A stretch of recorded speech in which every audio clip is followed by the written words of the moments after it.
இன்னைக்கு காலையில காய் வாங்க போனபோது, அங்க ஃப்ரெஷ்ஷா மரவள்ளி கிழங்கு தோட்டத்திலிருந்து பறிச்சுட்டு வந்த உடனே இறக்கியிருந்தாங்க. எனக்கு ரொம்ப பார்க்கும்போதே டெம்ப்ட் ஆயிடுச்சு. ஏன்னா, எனக்கு மரவள்ளி கிழங்குனா ரொம்ப பிடிக்கும்.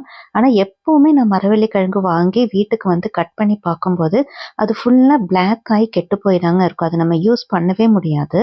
அப்படியே தூக்கி குப்பையில போடுற மாரி தாங்க இருக்கும். ஆனா, இன்னைக்கு ஃபர்ஸ்ட் டைம் எனக்கு நல்லா ஃப்ரெஷ்ஷான மரவள்ளி கிழங்கு கிடைச்சிருக்கு.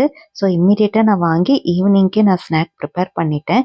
ஆக்சுவலி இன்னைக்கு எனக்கு டின்னரே இதுதான். வேற எதுவும் நான் சாப்பிட போறது கிடையாது.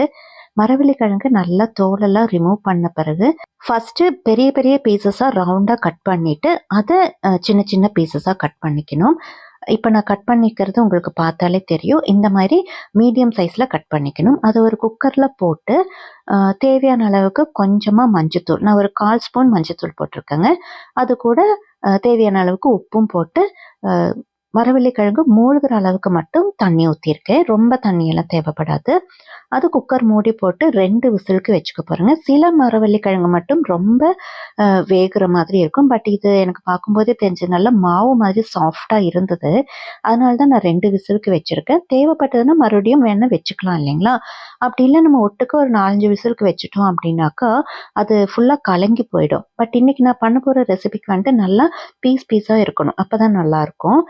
ஸோ கூடவே நான் பிளாக் டீக்கான தண்ணியும் வச்சுட்டேன். அது லோ ஃப்ளேம்ல தான் வச்சிருக்கேன். ஸோ இது ஆகுற டைமுக்கு அது கரெக்ட்டா இருக்கும். இப்ப மரவள்ளி கிழங்கு தாளிக்கிறதுக்கான வெங்காயம், பச்சை மிளகு 2யுமே பொடி பொடியா கட் பண்ணியிருக்கேங்க. பொதுவாவே நான் பச்சை மிளகா கட் பண்ணும்போது 4ஆ கீறிட்டு, அத பொடி பொடியா நல்லா கட் பண்ணிடுவேன். அப்ப நமக்கு கடிபடுன்ற டென்ஷனும் இருக்காது. பெருசு பெருசா போட்டோம்னா, அத எடுத்து நம்ம தனியா மாத்தி வச்சுருவோம். ஸோ இந்த மாரி பண்ணிட்டாக்கா, அது நம்ம மரவள்ளி கிழங்கோட சேர்ந்து மிக்ஸ் ஆயி நம்ம சாப்பிடும்போது அது நமக்கு ரொம்ப காரமாவும் தெரியாது. ஸோ இது உங்களுக்கு டிப்ஸ் பிடிச்சிருந்ததுன்னா, நீங்களும் இந்த மாரி ட்ரை பண்ணி பாருங்க. இப்போ மரவள்ளி கிழங்கு தாளிக்கிறதுக்காக ஒரு கடாயில 1 ஸ்பூன் எண்ணெய் ஊத்தியிருக்கேங்க. 1ஓ 2ஓ ஸ்பூன் எண்ணெய் ஊத்திக்கலாம். நான் இங்க தேங்காய் எண்ணெய் தான் ஊத்தியிருக்கேன்.